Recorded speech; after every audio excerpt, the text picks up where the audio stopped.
In this video, I'm going to show you how you can protect your download page or any page that you want from the search engines.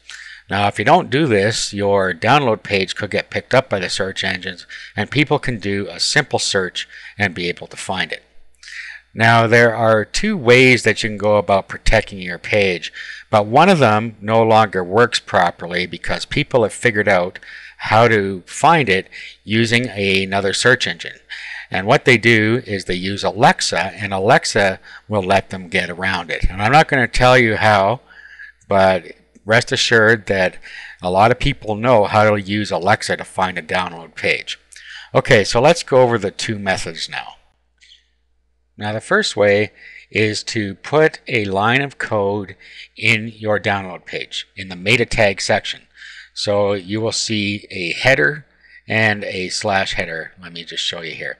Okay, so at the beginning of your web page, you have header, and you have a header section, you have a body section. So if we keep going down here,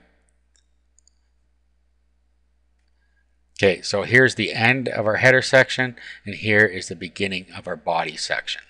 Okay, so all of our header meta tags go within here. Now let's go back and let's have a look at this robot statement again.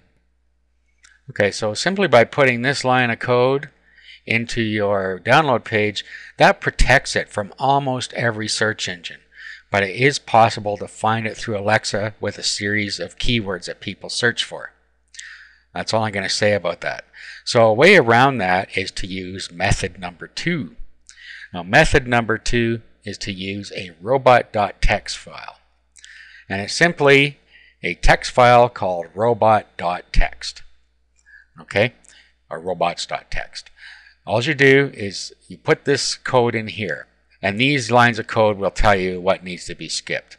Okay, so we put disallow, and then we put the path to the directory in there.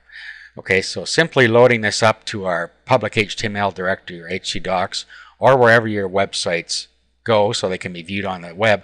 The search engines will look for robots.txt first, and then it will go and look through here and see what it is to disallow, and it will skip all those during the crawling of your site. Okay, so all you do is you put all of the places that you want skipped from the search engines in here, so you can just copy. Now I've included this file for you, so all you have to do is change it to read how you want. Okay, so if we had a download directory, okay, so that would protect everything in a download directory. Now, if you have a subdirectory you wanted protected, but not particularly the root directory, say we had videos and video downloads.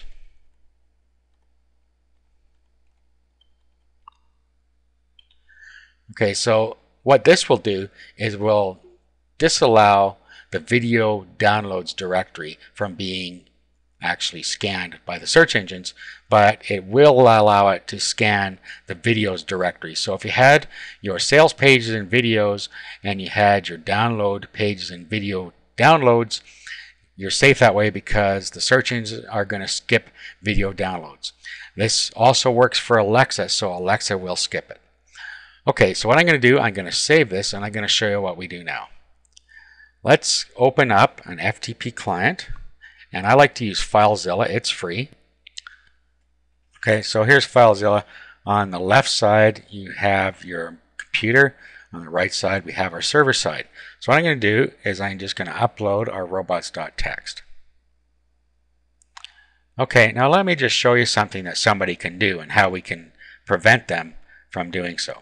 Let's open up our browser here, and then let's go to that domain /robot.txt. Okay, so this happens to be on the domain onlineteachingvideos.com, and then we'll type in robots.txt.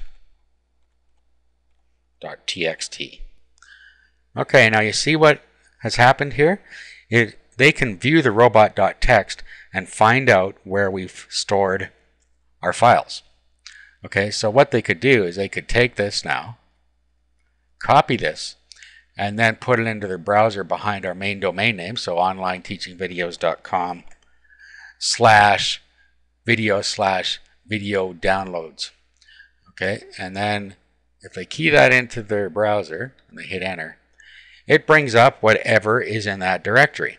Okay, there happens to be nothing in it at the moment because I just created it for this example. But you see that they can actually see the content of your video downloads directory, and they could swipe your files out of here. So the easy way to fix that is to load up a blank index page into each of your directories that are in your robots.txt file. So what we would do is we would go into our download directory. Okay, so video downloads within videos, and what we want to do in here is we want to upload a file called index.html with nothing in it. Okay, so what I would do is I would just create a text file, and it doesn't matter what you name it, you can just name it index. So that's all we need to do is we'll open up Notepad, and then we'll just save it, and we'll save it as index. Okay, and it's a text file, but that's okay. Now let's refresh this over here. Okay, and there's our index text file. So all you have to do is upload that, and then let's rename it over here. Just put HTML on the end of it. Index.html or HTML. HTML is the best one to use. Okay, now let's go back here, and now let's refresh this page. Okay, as you can see, all you're going to do is get a blank page. So all you have to do is make sure that you do that every time. Just upload a blank index page like we did here into your download directory or whatever directory you're trying to protect from the search engines, because they will be able to see your robots.txt, and this will stop them from being able to get into the contents. So all of your other contents in here would be protected from the search engines and not visible to the public. So that's it. That's how you can protect your web pages from the search engines.